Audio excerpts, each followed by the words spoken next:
Media olahraga Vietnam The Tao menyoroti situasi mengejutkan dari skuad ASEAN All-Stars yang akan menghadapi Manchester United. Dua pemain timnas Indonesia, Muhammad Ferrari dan Asnawi Mangkualam, disebut-sebut batal bergabung dalam laga prestisius tersebut. Kabar ini menjadi pukulan bagi pelatih Kim Sang-sik, yang memimpin tim gabungan dari 12 negara anggota ASEAN. Media Vietnam menggambarkan keputusan ini sebagai kabar buruk yang memengaruhi persiapan menghadapi raksasa Liga Inggris pada laga persahabatan 28 Mei di Malaysia. Muhammad Ferrari gagal dilepas oleh klubnya Persija Jakarta karena pelatih Carlos Pena menilai laga liga domestik lebih penting dibanding pertandingan persahabatan. Ia menekankan bahwa Ferrari dibutuhkan untuk memenuhi target Persija di Liga 1 musim ini. Di sisi lain, Asnawi Mangkualam mendapat izin dari Port FC, namun partisipasinya masih belum pasti. Pasalnya, timnas Indonesia sendiri dijadwalkan berkumpul pada 26 Mei di Bali untuk persiapan kualifikasi Piala Dunia. Ketua Umum PSSI Erick Thohir menyatakan bahwa keputusan akhir ada di tangan pelatih timnas Indonesia, Patrick Kluivert. Ia menegaskan bahwa izin klub menjadi faktor penting, dan menyebutkan bahwa staf pelatih timnas sudah berkoordinasi terkait hal ini. Erick juga mengisyaratkan bahwa prioritas saat ini adalah dua laga penting melawan Cina dan Jepang, yang merupakan bagian dari jalan panjang menuju Piala Dunia. Hal ini semakin memperjelas bahwa agenda internasional memiliki tekanan tersendiri dibandingkan sekadar laga eksibisi. Situasi makin rumit karena bukan hanya Indonesia yang mengalami masalah pelepasan pemain. Dari Malaysia, Dominic Tan dan Sergio Aguero juga dikabarkan mundur. Bahkan Thailand harus mengganti Nicolas Mickelson dengan Ben Davies karena klub asal Denmark menolak melepasnya.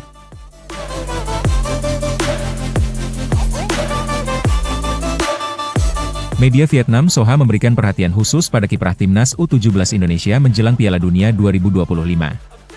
Dalam laporannya, mereka memprediksi bahwa skuad Garuda Muda kemungkinan besar akan tergabung dalam grup neraka, yakni grup yang berisi lawan-lawan kuat dari berbagai benua. Prediksi ini mencerminkan kekhawatiran atas peta persaingan di ajang bergengsi tersebut, namun tidak mengesampingkan potensi besar dari skuad asuhan Nova Arianto. Menariknya, Soha juga memberikan pujian atas pencapaian timnas U17 Indonesia yang menjadi satu-satunya wakil Asia Tenggara di ajang tersebut. Keberhasilan ini dinilai sebagai tonggak penting dalam perkembangan sepak bola usia muda Indonesia. Mereka menyebut bahwa sekadar lolos ke putaran final Piala Dunia U17 saja sudah merupakan pencapaian luar biasa bagi tim Garuda Muda, terutama di tengah ketatnya persaingan antar negara Asia. Lebih jauh, Soha menyatakan keyakinan bahwa pelatih Nova Arianto mampu membawa timnya bersaing, bahkan jika dihadapkan pada lawan-lawan tangguh di babak grup. Mereka menilai pelatih Indonesia itu memiliki kapasitas untuk menyusun strategi matang dan mengasah mental para pemain muda dalam waktu yang tersisa. Optimisme ini memberikan semangat tambahan bagi para pencinta sepak bola tanah air yang berharap Indonesia bisa tampil mengejutkan di pentas dunia.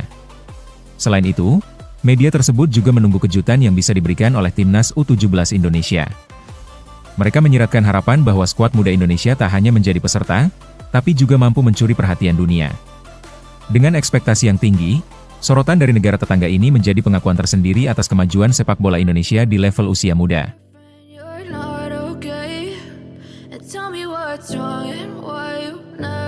Ketua Umum PSSI Erick Thohir kembali buka suara soal kekosongan posisi Direktur Teknik Timnas Indonesia. Saat ditanya awak media, Erick memberikan jawaban singkat namun penuh makna. "Ya masih nyari, sabar." Ungkapan ini menunjukkan bahwa proses pencarian masih berlangsung dan PSSI belum ingin terburu-buru mengambil keputusan. Posisi ini dianggap sangat krusial dalam membentuk masa depan sepak bola Indonesia, terutama dalam pengembangan jangka panjang. Erick sebelumnya sudah menegaskan pentingnya kehadiran Direktur Teknik demi menyokong kerja Jordi Cruyff, yang saat ini menjabat sebagai penasihat teknis.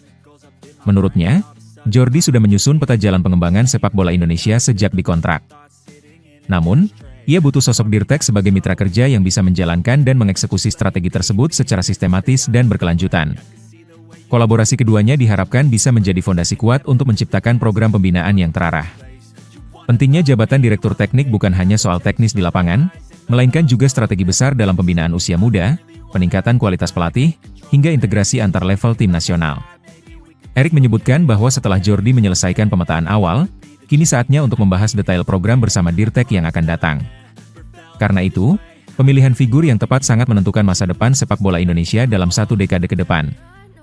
Meskipun publik mungkin merasa tidak sabar, Erick menegaskan bahwa PSSI tidak ingin gegabah. Ia ingin memastikan bahwa yang dipilih bukan hanya punya latar belakang mumpuni, tapi juga sejalan dengan visi besar yang sedang dibangun. Proses ini mungkin makan waktu, namun tujuannya jelas, membawa sepak bola Indonesia ke level yang lebih tinggi, dengan fondasi teknis yang kokoh dan berkelanjutan. as you fade away.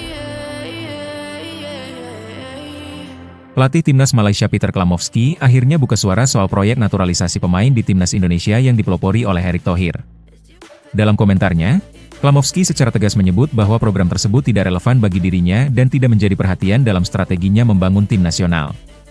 Program itu tidak relevan bagi saya, ujarnya seperti dikutip dari Astro Arena. Pernyataan ini mencuat di tengah perbandingan tajam antara pendekatan Indonesia dan Malaysia dalam membangun kekuatan tim nasional. Komentar Klamovski muncul bukan tanpa alasan. Berbeda dengan Indonesia yang memiliki banyak pemain keturunan berkualitas di Eropa seperti Jai Itzes dan Kevin Dix, Malaysia disebut tidak memiliki akses terhadap talenta diaspora di level yang sama. Hal ini membuat naturalisasi bukan menjadi pilihan utama bagi negeri jiran. Klamovski memilih fokus pada pembinaan pemain lokal, dan menyampaikan bahwa ia melihat potensi besar dalam tubuh sepak bola Malaysia, asalkan digarap dengan kerja keras dan komitmen jangka panjang. Pelatih asal Australia itu menegaskan bahwa Malaysia perlu rendah hati dalam menilai posisinya saat ini di level Asia. Ia menyadari bahwa untuk menjadi kekuatan sepak bola Asia, dibutuhkan fondasi yang kuat dari pengembangan pemain lokal, bukan sekadar solusi instan melalui naturalisasi. Komentar ini mengindikasikan pendekatan berbeda yang diambil Malaysia dalam membangun masa depan tim nasional mereka. Saat ini, perbedaan performa antara Timnas Indonesia dan Malaysia mulai terlihat, terutama dari capaian di berbagai kelompok umur dalam beberapa tahun terakhir. Indonesia dinilai unggul dalam membangun fondasi tim yang kompetitif, baik dari sisi pemain lokal maupun naturalisasi. Sementara Malaysia memilih jalan yang lebih tradisional, dengan harapan mampu membentuk generasi emas dari akar rumput sendiri.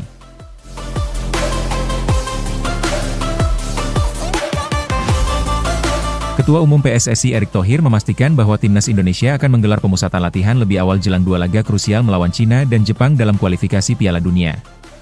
TC tersebut dijadwalkan dimulai pada 26 Mei 2025 dan rencananya digelar di Bali United Training Center Gianyar, Bali. Dengan jadwal ini, Timnas Garuda akan memiliki waktu latihan sekitar 1 pekan penuh sebelum laga penting kontra Cina pada 5 Juni mendatang. Pemilihan Bali sebagai lokasi TC bukanlah hal baru. Sebelumnya, PSSI sudah beberapa kali memilih tempat ini, termasuk saat persiapan menuju Piala AFF 2024. Fasilitas yang lengkap dan suasana kondusif diyakini menjadi alasan utama. Agenda latihan lebih awal ini dilakukan sebagai bentuk keseriusan PSSI dan pelatih Patrick Kluivert dalam mempersiapkan tim secara optimal demi meraih poin maksimal di 2 laga penentu tersebut. Mayoritas pemain yang dipanggil ke timnas diperkirakan bisa hadir tepat waktu. Hal ini disebabkan karena hampir seluruh kompetisi yang mereka ikuti telah berakhir menjelang 26 Mei, termasuk Liga 1 Indonesia yang selesai pada 25 Mei, serta beberapa Liga Eropa yang berakhir pada periode serupa. Ini memberikan waktu transisi yang cukup bagi para pemain untuk segera bergabung dengan tim nasional tanpa hambatan dari agenda klub. Beberapa pemain bahkan kemungkinan akan lebih dulu terbang ke Jakarta sebelum ke Bali. Salah satunya adalah Jordi Amat yang sudah menyelesaikan musim di Liga Malaysia. Sementara itu, pemain seperti Marten Pas yang bermain di Liga Amerika Serikat mungkin akan menyusul, karena kompetisi MLS masih berjalan hingga Juni. Dengan komposisi lengkap dan waktu latihan yang cukup, Timnas Indonesia diproyeksikan dalam kondisi terbaik saat menghadapi 2 laga penentu nasib di kualifikasi Piala Dunia.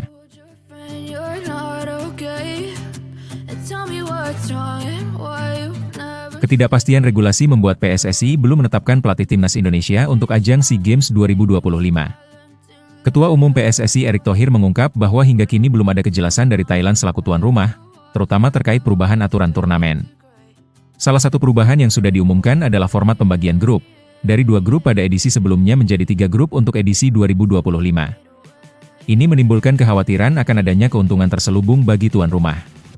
Thailand diprediksi akan masuk grup A yang hanya berisi 3 tim, membuat peluang lolos ke babak selanjutnya lebih besar. Sementara itu, grup B dan C masing-masing akan diisi 4 tim, yang secara kompetitif lebih berat.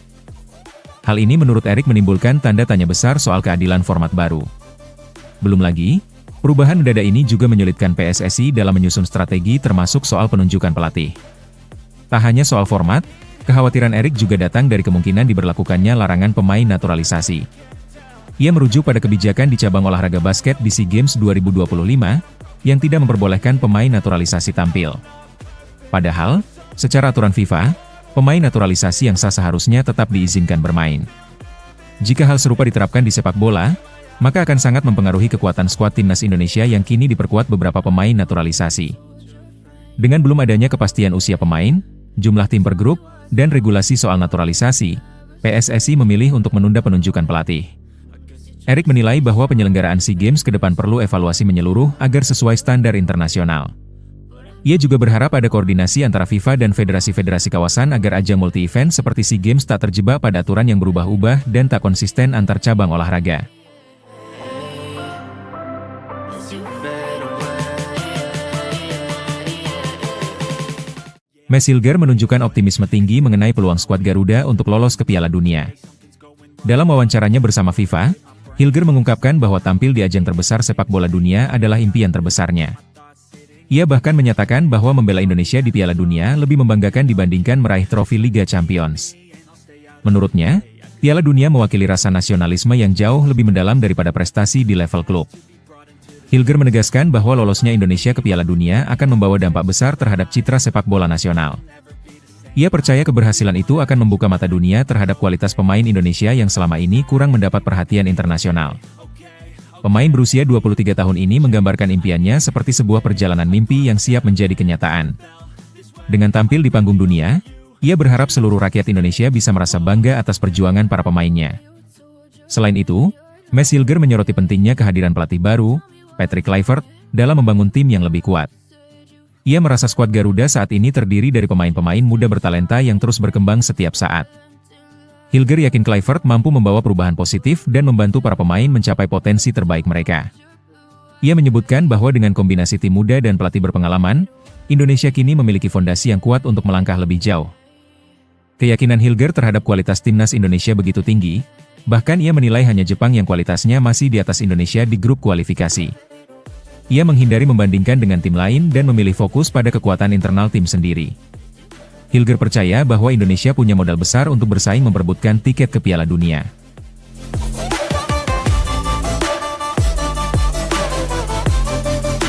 Debut bersama timnas Indonesia menjadi momen yang sangat spesial bagi Dean James. Ia mengungkapkan kebahagiaannya saat mendapat kesempatan tampil melawan Australia, sebuah pengalaman yang ia sebut luar biasa. Meskipun saat menghadapi Bahrain ia tidak bermain, Dean tetap merasa antusias dengan atmosfer pertandingan yang sangat meriah. Melihat dukungan supporter di stadion, menurutnya, adalah pengalaman tak terlupakan yang memberikan energi besar untuk para pemain. Dean mengaku sangat menikmati momen kebersamaan dengan rekan-rekan barunya di timnas Indonesia. Ia menyoroti atmosfer di Stadion Utama Gelora Bung Karno sebagai salah satu pengalaman terbaik dalam karirnya. Puluhan ribu supporter yang hadir tidak hanya memberikan semangat lewat sorakan, tetapi juga menunjukkan cinta mereka dengan mengirimkan berbagai hadiah. Rasa syukur Dean terhadap dukungan tersebut begitu besar, bahkan ia menegaskan bahwa momen itu akan selalu membekas di hatinya. Melihat tantangan ke depan, Dean menyadari pentingnya menjaga momentum positif timnas Indonesia. Ia menekankan perlunya memenangkan sebanyak mungkin pertandingan, terutama menghadapi dua laga berat melawan Cina dan Jepang di bulan Juni. Dean meyakini bahwa tim harus tampil maksimal di setiap pertandingan agar bisa mengukir prestasi lebih tinggi. Dia juga mengajak seluruh supporter untuk tetap setia mendukung, baik dalam kondisi menang maupun kalah. Dengan semangat tinggi, Dean James berjanji akan memberikan 100% kemampuannya setiap kali turun ke lapangan. Ia berharap atmosfer luar biasa yang ia rasakan di Jakarta bisa kembali tercipta saat timnas Indonesia bertanding di bulan Juni. Menurutnya, dukungan supporter menjadi kekuatan tambahan yang sangat berarti bagi semua pemain. Dean pun tak sabar ingin kembali menciptakan momen-momen kemenangan bersama timnas Indonesia di masa depan. Why you never said you felt that way? Guess you're trying to stay strong and fake us. Posisi Pratama Arhan di timnas Indonesia kini mulai berada di ujung tanduk setelah pergantian pelatih ke tangan Patrick Kluivert. Dalam dua laga yang sudah dijalani Kluivert bersama timnas Indonesia, nama Pratama Arhan tidak lagi masuk dalam daftar pemain.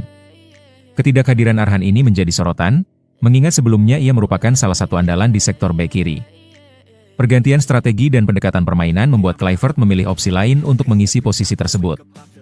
Kondisi ini menimbulkan pertanyaan besar tentang masa depan Arhan di skuad Garuda ke depannya. Penasihat Semen Padang Andre Rosiade yang juga merupakan mertua dari Pratama Arhan, turut memberikan komentarnya. Meski punya kedekatan pribadi, Andre menegaskan dirinya tidak ingin ikut campur urusan pemilihan pemain timnas. Ia menyatakan bahwa keputusan memanggil pemain sepenuhnya menjadi hak prerogatif Patrick Kluivert sebagai pelatih kepala.